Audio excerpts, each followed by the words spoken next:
What's going on, you guys? My name is Crow and welcome back to another Minecraft Bedrock Edition tutorial. And for today's tutorial, I'm going to show you guys how to make these super simple and very easy to build Minecraft Java Edition pumpkin and melon farms. Yes, you heard that right, Minecraft Java Edition. If you're an old school Minecraft player, you might know what these are. These are the old school pumpkin and melon farms that we used to make back in Minecraft Java Edition way before we even had observers. And the way that this works is that we would use an ether hopper timer clock that would send a short pulse through a monostable circuit that would extend the pistons, thus breaking all our pumpkins and melons, and they would fall down into that middle water stream and they would flow all the way down into our storage system. Now, I just want to say that this is not the best way to farm pumpkins and melons in Minecraft Bedrock Edition. There are a lot better and faster ways, but this sure does look really cool. And also, the more layers that you have on this farm, obviously the more jobs you're going to be getting. And before we start the tutorial, I'm going to show you guys your materials list for all the things that you're going to be needing for today. And for today's materials, you're going to be needing 4 pistons, 6 redstone torches, 4 regular torches or soul torches, totally up to you. And then you're also going to need 16 solid blocks. You're also going to need 8 pieces of dirt, and then you're going to need 4 pieces of melon seeds or pumpkin seeds depending on which tower you're working on. And then for each tower, you're going to need 1 source of water. Now, the materials that you see here between the piston and the melon / pumpkin seeds, that's how many you're going to need for 1 layer. So if you wanted to do 5 layers of melons, then you would need 20 pistons, 30 redstone torches, 20 regular torches, and then so on and so forth for all of these. And then for your ether hopper timer clock, you're going to need 1 block of redstone, 2 regular pistons, 2 hoppers, 2 redstone comparators, and then you're also going to need 2 redstone repeaters, 20 pieces of redstone dust, and then you're also going to need 2 pieces of sand, and then 2 more regular pistons, and then 8 redstone torches, and 1 lever if you want to turn the farm on or off. Now, these 2 pistons over here is for the ether hopper timer clock, and then these 2 pistons over here is for your monostable circuit. Alright, let's get on with the tutorial. Now, I first want to start off that this is pretty much the minimum space that you're going to need, but you can definitely extend these to have them in different locations spread out, kind of like really cool towers if you wanted to. Alright, to start things off, you want to go ahead and place down 3 blocks, 1, 2, 3, and then skip this block and then go in by 1, 2, 3, and then once again 1, 2, 3, and then 1, 2, 3. Then you have something that looks like this, and then you want to go ahead and place down your dirt blocks right here and make sure to leave this middle block open. Then what you want to go ahead and do is place down your pistons right here in the middle of all of these.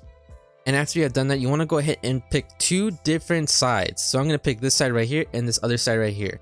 So what you want to go ahead and do is place down a redstone torch in one of these corners right here.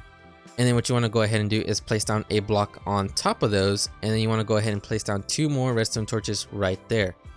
And now on these other 2 sides, this is totally optional and much more of a cosmetic design, but you can go ahead and place down torches right here just to make it all lit up, and place down another block on top of it, and then put some more torches on the side. This is just more to make it look all symmetrical. And then before you add in any of your seeds, you want to go ahead and build all the layers that you want, because at the top layer, that's when you're going to be putting your water source right here. And that is that for the first layer. So now if you wanted to do another layer on top, then you would just repeat the process. So I'm going to quickly show you guys how to do it again. So you want to go ahead and come over here on top of this piston and place down 3 more blocks on top, just like so.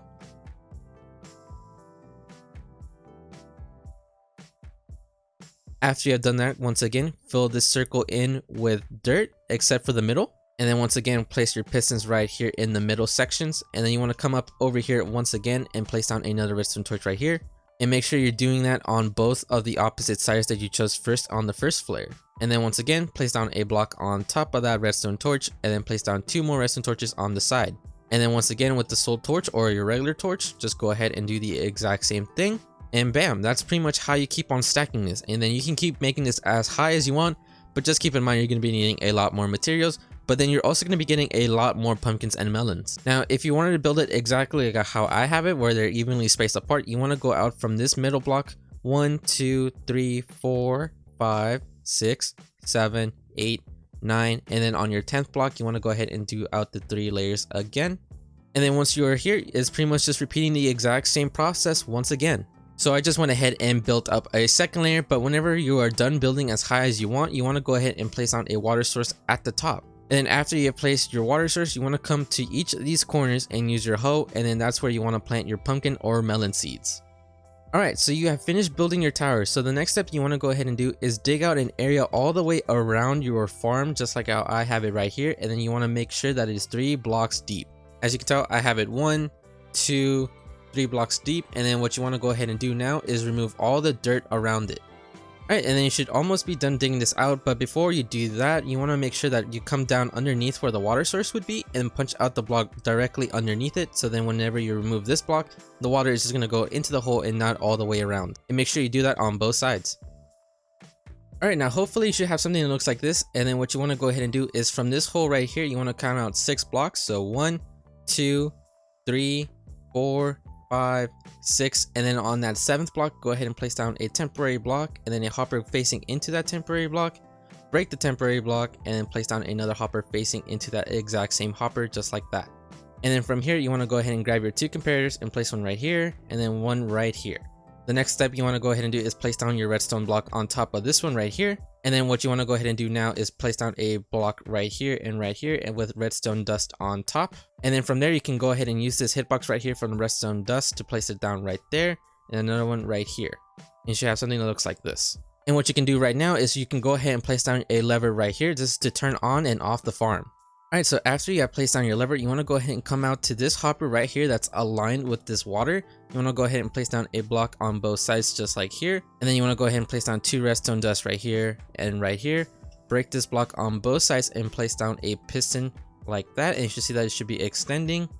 If it's not, don't worry about it. And then you want to go ahead and place down a block of sand on top. And then from there, you want to go ahead and place down a redstone repeater on the other side. Just like that. Alright, so we are almost done. Now what you want to go ahead and do is come to either one of these and you're going to do the exact same thing on all of them. So as you can tell, there's this redstone torch right here that's connected to this block. You want to go ahead and come out one more block like this and then place down another redstone torch like that, and you should see that it's going to turn off. There's a redstone torch here, a block, and then skip over another block and one more block down, and then a redstone torch right there. And then right here, you want to go ahead and place down a temporary block and then another block, destroy the temporary block, and then a redstone torch right there. And then we're going to do that on the other side as well. You can tell there's a redstone torch right here. So you're going to place down a block right here, diagonally from this one, and then place down another redstone torch right there, and then it should turn off. And place down a temporary block, and then another block, destroy the temporary block, and then a redstone torch. And then what you can go ahead and do is connect this up with redstone. And you want to do that on the other side as well, so I'm going to go ahead and do that over here. There's a redstone torch right here, and a block right here. Diagonally from this block, place down another block, and then a redstone torch. And then temporary block, regular block, destroy the temporary block, redstone torch, and then connect this up with redstone dust. And then once again, to get it in y'all's heads, place that right there, redstone torch, turns it off, temporary block, solid block, destroy the temporary block, redstone torch, and then just connect it up with redstone. Alright you guys, so we are almost done finishing up this farm. Now the next step to do is setting up our timing. So for our timings is how many items you're going to be putting in your hoppers. The more items that you have in here, the longer it is going to take for your pistons to activate. And then if you have very little items in there, your pistons are going to be activating all the time. Now for me, what I like to do is I like to put either 2 stacks of items right here. It could be any kind of items, or a stack and a half. So every time this redstone block is pushed over here and then backwards, that's when it's going to send a redstone pulse to activate these pistons. Any second now, that redstone block will be pushed back and over there, and as you can see, the pistons are activated, thus breaking anything that you have in there. And that is pretty much how this entire farm works. It's completely based on your timings. So the less amount of items that you have in here, the more faster these are going to activate. Like I said, I like to do about 2 stacks or a stack and a half. That's totally up to you. You can definitely test what is better for you. Alright, for your collection system, there are many different things that you could do with it. You can use an ice and water stream to transport all the items to your base per se, or you can just have a simple collection system over here. So I'm quickly just going to replace these 2 blocks with glass right there, break these right here, and then place down a chest right there, and then break the block over here and place down a hopper. And then any and all items are going to fall down into this chest, and you can do that on the other side as well. For me personally, I like to use ice and water streams to transport them all the way to my base. And then another thing you can do is you can build these right next to your villager trading hall and just have all the items go over there where you have your farmer villagers, so you can collect a bunch of emeralds. And there you have it, you guys. This is your super simple and very easy to build Minecraft Java Edition inspired pumpkin and melon farms. If you guys enjoyed the video, make sure to leave me a like. It would definitely mean a lot to me. And if you've built this kind of farm before, let me know down in the comment section below. And if you haven't already, make sure to subscribe. I'll see you guys next time. Peace.